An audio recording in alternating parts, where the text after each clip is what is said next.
Breaking news Israel Gaza యుద్ధం మళ్ళీ మొదలుకొచ్చింది. గాజాలోని రఫా నగరంపై Israel విరుచుకుపడింది. Khan Younis పై బాంబుల వర్షం కురిపించింది. 30 మందికి పైగా పాలస్తీనియన్లు మృతి చెందారు.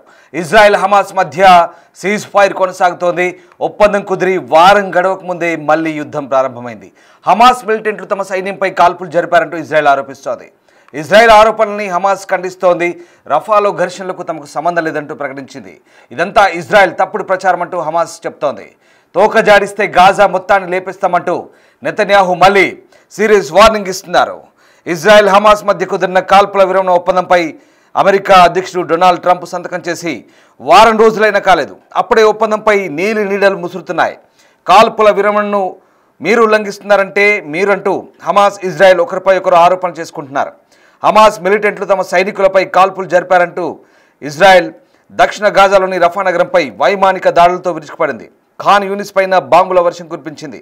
ఈ దాడుల్లో 19 మంది పాలస్తీనియన్లు మృతి చెందారని స్థానిక ఆరోగ్య శాఖ అధికారులు చెప్తున్నారు. మొత్తం 30 మంది దాకా చనిపోయినట్టుగా తెలుస్తోంది. ఇజ్రాయెల్ అంతటితో ఆగలేదు. గాజాలోకి ప్రవేశిస్తున్న మానవతా సహాయాన్ని కూడా నిలిపివేసినట్లు చెప్తోంది. దీనిపై ఇంకా అధికారికంగా ఎలాంటి ప్రకటన విడుదల కాలేదు. ఇజ్రాయెల్ ప్రధాని నెతన్యాహు మళ్ళీ దూకుడుగా వ్యవహరిస్తున్నారు. కాల్పుల విరమణ ఉల్లంఘనలకు హమాస్ పాల్పడితే కఠిన చర్యలు తీసుకోవాలంటూ సైన్యాధికారులను ఆదేశించారు. అయితే రఫా ఘర్షణలకు తమకు సంబంధం లేదని హమాస్ చెప్తోంది.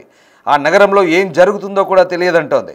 కాల్పుల విరమణ ఒప్పందాన్ని పక్కదోవ పట్టించేందుకు గాజాలోని పౌరులపై దాడులు చేసేందుకు తాము ప్రణాళికలు రచిస్తున్నామంటూ అమెరికా విదేశాంగ చేసిన ప్రకటన కూడా హమాస్ తప్పుపట్టింది. ఇది ఇజ్రాయెల్ చేస్తున్న ప్రచారం మాత్రమేనని చెప్తోంది. కాల్పుల విరమణ ఒప్పందంలో భాగంగా మరో 2 బందీల మృతదేహాలను శనివారం హమాస్ అప్పగించింది. ఇంకా 16 భౌతిక కాయాలను ఇజ్రాయెల్కు అప్పగించాల్సి ఉంది.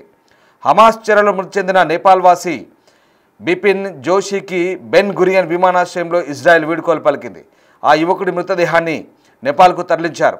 నేపాల్లో వ్యవసాయ విద్యను అభ్యసిస్తున్న జోషి అంతర్జాతీయ వ్యవసాయ శిక్షణ కార్యక్రమంలో భాగంగా ఇజ్రాయెల్కు వచ్చారు. 2023 అక్టోబర్ 7న ఇజ్రాయెల్పై హమాస్ దాడి చేసిన సమయంలో బాంబ్ షెల్టర్లో దాక్కున్న జోషిని హమాస్ బంధించి గాజాకు తీసుకెళ్లింది. తాజాగా కాల్పుల విరమణ ఒప్పందం కుదిరిన తర్వాత జోషి మృతదేహాన్ని ఇజ్రాయెల్కు హమాస్ అప్పగించింది. మొత్తం మీద మళ్ళీ ఇజ్రాయెల్ గాజా వార్ తీవ్ర రూపం దాల్చుకోబోతోంది. ఇక కాల్పుల విరమణ ఒప్పందం ఉల్లంఘనతో ఒక్కసారిగా రఫాలో గాజాలో ఉద్రిక్తతలు పెరిగాయి. దానికి సంబంధించిన డిస్టర్బింగ్ విజువల్స్ చూస్తున్నాం.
ఇజ్రాయెల్ గాజాల మధ్య శాంతి ఒప్పందం కుదిరి 9 రోజులు కూడా కాలేదు. అప్పుడే ఈ ఒప్పందానికి తూట్లు పడ్డాయి.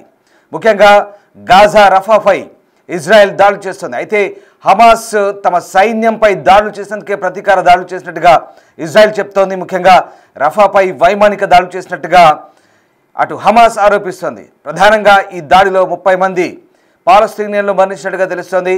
మొత్తం మీద తోక జాడిస్తే హమాస్ను ఖచ్చితంగా గాజా మొత్తాన్ని హమాస్ క్యాడర్ను పూర్తిగా తుదముట్టిస్తామంటూ ఇజ్రాయెల్ ప్రధాని బెంజమిన్ నెతన్యాహు తీవ్ర స్థాయిలో హెచ్చరికలు జారీ చేస్తున్నారు. మీరు చూస్తున్న దృశ్యాలు ఇజ్రాయెల్ హమాస్ మధ్య తాజా ఘర్షణకు సంబంధించిన దృశ్యాలు చూస్తున్నాం.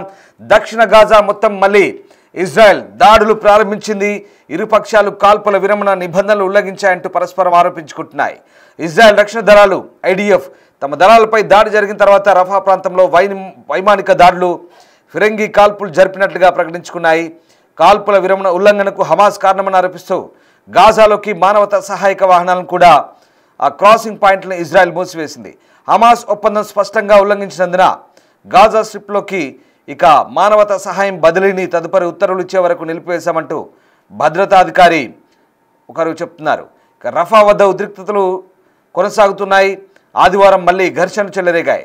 మొదట హమాస్ ఫైటర్లు స్థానిక ముఠాతో ఘర్షణ పడిన తర్వాత ఇజ్రాయెల్ ట్యాంకులు కనిపించాయని రఫా నివాసి ఒకరు చెప్తున్నారు. ఇక తర్వాత వైమానిక దళం 2 సార్లు దాడి చేసినట్టుగా చెప్తున్నారు. మొత్తం మీద ఉద్రిక్తతలు మళ్ళీ చోటు చేసుకుంటున్నాయి. ప్రధానంగా హమాస్ వైఖరి వల్లే ఈ పరిస్థితులు తలెత్తినట్టుగా తెలుస్తోంది. హమాస్ ఆధ్వర్యంలో పనిచేసే గాజా పౌర రక్షణ సంస్థ తాజా దాడుల్లో కనీసం 15 మందికి పైగా మరణించారని చెప్తోంది. పౌరులు మరణించారని నివేదికలను పరిశీలిస్తూ ఇజ్రాయెల్ సైన్యం చెప్తోంది. ఇజ్రాయెల్ ప్రధానమంత్రి నెతన్యాహు కాల్పుల విరమణను హమాస్ ఉల్లంఘించిందని ఆరోపిస్తున్నారు. బలమైన సైనిక చర్యకు ఆదేశించారు. ఉగ్రవాదుల లక్ష్యాలను తీవ్రంగా దెబ్బతీస్తామంటూ ఆయన కార్యాలయం చెప్తోంది. ముఖ్యంగా ఇక శాంతి ప్రక్రియ 3 నాళ్ల ముచ్చటే అన్నట్టుగా తయారవుతోంది. రఫాపై మళ్ళీ ఉగ్రవాదుల శిబిరాలపై ఇజ్రాయెల్ విరుచుకుపడుతుంది. వైమానిక దళం, ఫిరంగి దళంతో దాడులు చేసినట్టుగా చెప్తోంది. హమాస్ను కట్టడి చేయమే, తీవ్రవాదులను కట్టడి చేయమే తమ లక్ష్యంగా ఇజ్రాయెల్ చెప్తోంది. ఇజ్రాయెల్ రక్షణ మంత్రి కడ్జ్ ఐడిఎఫ్ చీఫ్ జనరల్ ఈఎల్ జమీర్తో చర్చలు జరిపారు. ఈ దాడులు తీవ్ర ఒప్పంద ఉల్లంఘనగా పేర్కొన్నారు. ఎలాంటి కాల్పుల విరమణ ఉల్లంఘించినా గట్టి చర్యలు తీసుకోవాలంటూ ఆదేశించారు. ఇక మొత్తం మీద గాజా స్ట్రిప్ అలాగే ఈజిప్టు మధ్య రఫా సరిహద్దు క్రాసింగ్ తదుపరి నోటీసు వచ్చే వరకు మూసివేస్తామంటూ ఇజ్రాయెల్ చెప్తోంది. రఫాను తిరిగి తెరవడం లేదని, మరణించిన 28 మంది బందీల మృతదేహాల అప్పగింతలో తన కాల్పుల విరమణ పాత్రను హమాస్ ఎంత సమర్థవంతంగా నెరవేరుస్తుందనే దానిపై ఆధారపడి ఉంటుందంటూ నెతన్యాహు ఆఫీస్ చెప్తోంది. దక్షిణ గాజాలోని రఫాలో జరిగిన దాడులతో తమకు ఎలాంటి సంబంధం లేదని హమాస్ చెప్తోంది. 2వ విడత కాల్పుల విరమణ ఒప్పందానికి చర్చలు ప్రారంభమైనట్టుగా తెలుస్తోంది. మొత్తం మీద తొలుత హమాసే దాడి చేసిందని ఇజ్రాయెల్ ఆరోపిస్తోంది.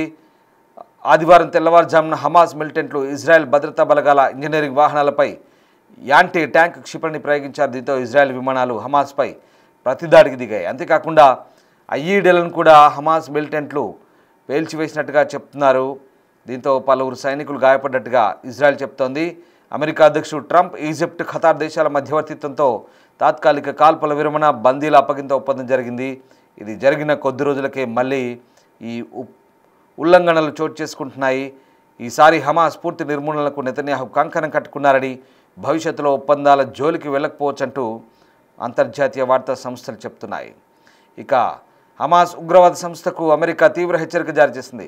తమకు అందిన సమాచారం ప్రకారం గాజాలో నివసిస్తున్న పాలస్తీనా పౌరులపై దాడులు చేయడం ద్వారా ఇజ్రాయెల్తో చేసుకున్న కాల్పుల విరమణ ఒప్పందాన్ని ఉల్లంఘించడానికి హమాస్ ప్రణాళికలు వేస్తున్నట్టు అమెరికా హోమ్లాండ్ సెక్యూరిటీ ఆరోపిస్తుంది. ఇలాంటి దాడులకు పాల్పడితే గాజా కాల్పుల విరమణ ఒప్పందాన్ని స్పష్టంగా ఉల్లంఘించినట్టుగా అమెరికా ఆరోపిస్తోంది. అయితే గాజా పౌరుల రక్షణ కోసం అమెరికా బలవంతపు జోక్యం కూడా తప్పదంటూ హెచ్చరిస్తోంది.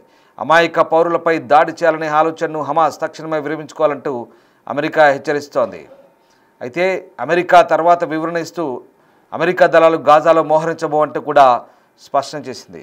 మొత్తం మీద గాజాలో శాశ్వత శాంతి కోసం అన్ని పార్టీలు కృషి చేయాలంటూ ఇటు ఐక్యరాజ్య సమితి ఆరోపిస్తున్న ఐక్యరాజ్య సమితి విజ్ఞప్తి చేస్తోంది.